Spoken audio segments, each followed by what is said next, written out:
Hey everyone and welcome back. Now in the earlier video we had a great overview about the AWS SSO service. So in today's video we'll be starting from scratch and we'll look into how the SSO service can be configured. Now I'm in the AWS console. Let's go ahead and go to the single sign-on service. So it basically gives you an option to go ahead and enable the AWS SSO. Now one important part to remember here is that for SSO you will also need to enable the AWS organization. So in case if you have not done that, then it will basically give you a pop-up window something similar to this, which will go ahead and create an AWS organization. So let's go ahead and create the AWS organization here. So now it is going ahead and enabling the AWS SSO. Great. So now it has said that we have successfully enabled the AWS SSO. Now, there are a few important things to remember. The first important step that you will have to consider is to choose the identity source.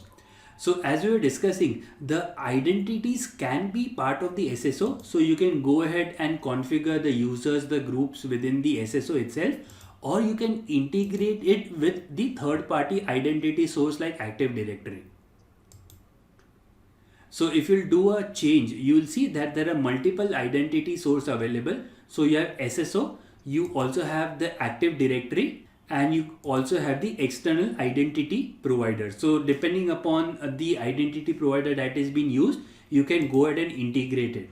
However, for our simplicity, we'll be making use of the identity source as the AWS SSO only. Now it has also shown you the user portal URL. So this is the URL which the users will connect and authenticate, and post which they'll be able to log into the applications that they have the access to. So that's the high level overview. Now, if you look into the applications and you go ahead and click on add a new applications, there are a lot of applications which are being supported over here. So if you click on show more applications, you will see that in fact there are a lot of applications which are supported within here. And in fact, Jenkins is one of the applications which a lot of organizations they make use of. So you can even integrate it with the Jenkins, and this is something that we have also seen within our demo. So the integration with the third party application is something that we'll not do right now. So let's click on cancel. So let's go to the AWS accounts, and currently you have one AWS account over here. So for today's demo, we'll look into a way in which a user can go ahead and log into our AWS account and also look into the demo associated with the CLI. So the first thing, since we are making use of SSO as the identity source, we'll have to add the identities in SSO. So let's go ahead and add a user. The username, let's call it as Alice, and within the password we can just select generate the one-time password over here. Within the email address you can quickly say alice@example.internal. Let's also quickly confirm it. The first name we'll just put it as Alice, and the last name let's just call it as A. So let's go to the next, where you have to go ahead and add the Alice user to a group. So currently we do not have a group created. So let's create a group. Let's call it as power users. We'll do a create. We'll add the Alice user to the power users group. Great. So now it has basically given you these details, which are user portal URL, the username, as well as the one-time password. So let's copy this up, and within the text document, I'll just save this for reference. All right. Once done, you can go ahead and do a close. So here you should be able to see the Alice user. So now let's go to the AWS accounts here, and we'll go to the permission set. So let's go ahead and create a permission set, and we'll go ahead and create a custom permission set. Let's call it as custom policy. The session duration, if you have worked with STS, this is something that will be understood in a better way. And then you can also assign certain policies. Since we are dealing with AWS account, you can attach a managed policy, and you can go ahead and also attach a custom permission policy.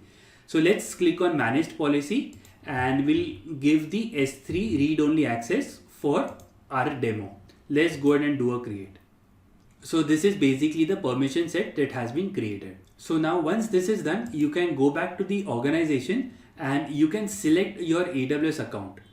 So let's select the AWS account. So here it basically says assign users and groups. So let's go ahead and do that. So we'll just assign the entire group of power users, and within the permission set we'll just assign the permission set that we have created.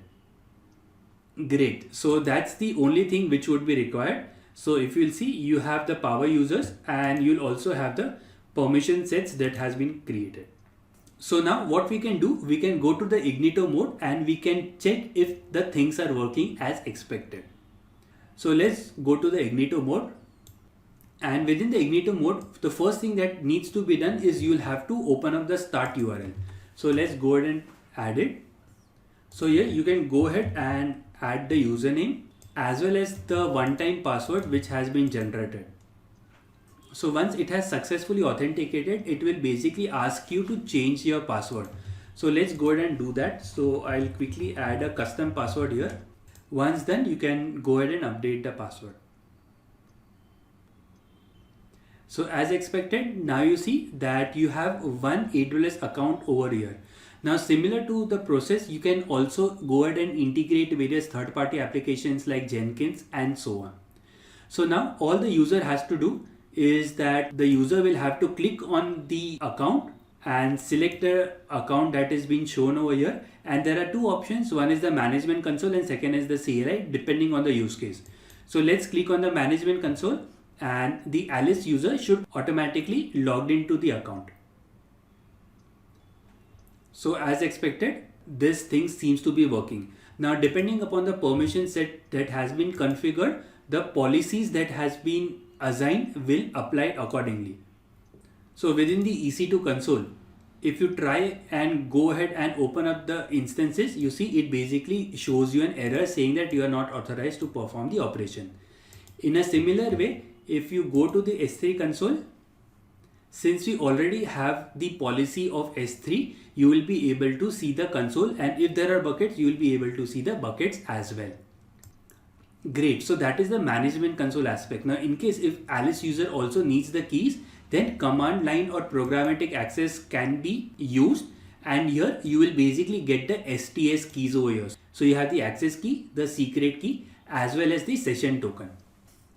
Great. So I hope at a high level overview you understood what the SSO is and how you can go ahead and configure the SSO.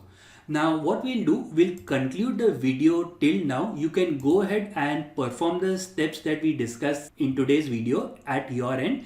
And in the next video, we'll be looking into how we can integrate the SSO with the AWS CLI. So with this, we'll conclude this video. I hope this video has been informative for you and I look forward to see you in the next video.